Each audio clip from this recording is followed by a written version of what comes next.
know that the Australian partner visas will now need a compulsory English eligibility test?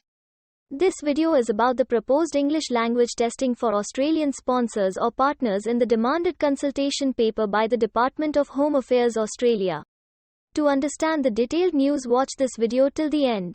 Warm welcome from Brain Drain Consultants to our immigration information and news channel, A2Z Immigration Updates. In the 2020 budget, former Acting Immigration Minister Tudge announced the government would introduce English language testing for partner visas, that is when an Australian sponsors their non-Australian partner to become an Australian permanent resident. The Department of Home Affairs has now in 2021 has issued a public consultation paper on the same proposal. This paper does not seek opinion of people on whether or not an English language proficiency test for Australian sponsors and their partners should be introduced or not. But the consultation paper has demanded the feedback on the appropriate level of English for the test. What will be the proposed benefit of English language criteria? According to the report, the new English language criteria for partner visa holders and permanent resident sponsors will encourage and help English language learning trend in the migrants. English language skills help couples find work, access government resources independently and ask for help in emergency cases, such as when dealing with domestic abuse or medical issues. Sponsors who are Australian citizens will be excluded from the exam.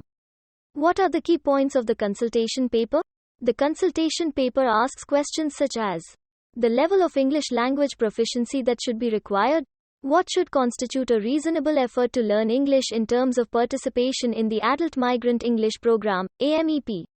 What other means should be available to demonstrate adequate knowledge of English, example given, holders of various passports may be exempted from a test. What other strategies can the government adopt to support prospective partner visa applicants and their permanent resident sponsors to prepare for the new requirement? What is the participation eligibility to give recommendations for consultation paper? To accurately answer these questions, participants must first have an in-depth grasp of the policy and issues that government is attempting to solve. What are the key issues and details of previous survey conducted by Continuous Survey of Australia's Migrants, CSAM? According to the department's 2018 Continuous Survey of Australia's Migrants, CSAM, 84.4% of partner migrants self-declared that they spoke English very well, and English language is their best or only language of communication, 6 months after moving in Australia, according to the consultation report. The CSAM has done the survey on migrants 6 and 18 months after arrival. The 2018 survey finds that 60.3% of partner migrants were employed at both stages. Moreover, 9.3% of partner migrants moved from being either unemployed or not in the labor force to being employed, while 5.7% moved from being employed to being unemployed or not in the labor force. Given the age structure of partner migrants, the latter may well include migrants who choose to start a family. The CSAM also found 16.4% of partner migrants obtained an Australian post-secondary qualification during the 12 months between the first and second survey. They were obviously motivated and busy. Moreover, 51.7% of partner migrants have a university degree compared to 26.0% of the Australian population.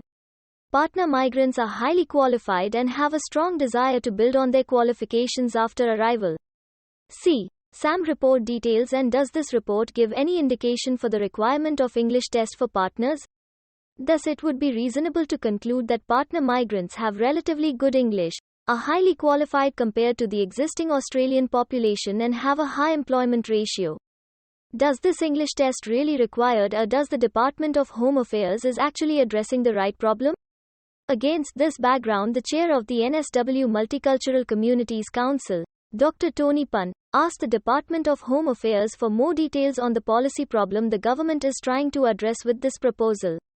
Unfortunately, the response from the department totally ignored this question and repeated the request for the level of English language proficiency that would be appropriate.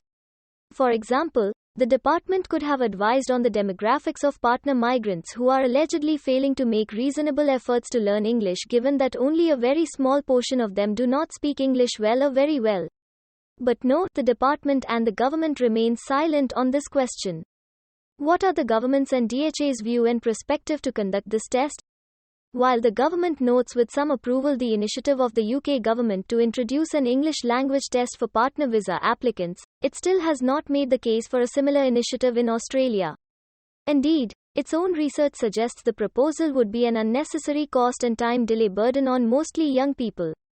Given the very significant costs associated with migration, including a visa applications fee that is approaching $8,000, this is not a trivial matter. The government states that the English language requirement will not be used to refuse any visa applicants but merely to encourage them to make reasonable efforts to learn English after arrival. With the lack of any evidence to support the government's view that partner migrants are not making such efforts, it is hard not to be cynical about the government's motives in this regard after the many years it has deliberately, and unlawfully, restricted places for partner visa applicants, leading to a massive blowout in processing times and an application backlog of around 100,000. It takes a lot of efforts to collect information and make informative videos for you, so please subscribe our channel and like this video. We will really appreciate if you will share it on your social media or in other groups. Thanks for watching. We will bring a new video for you soon.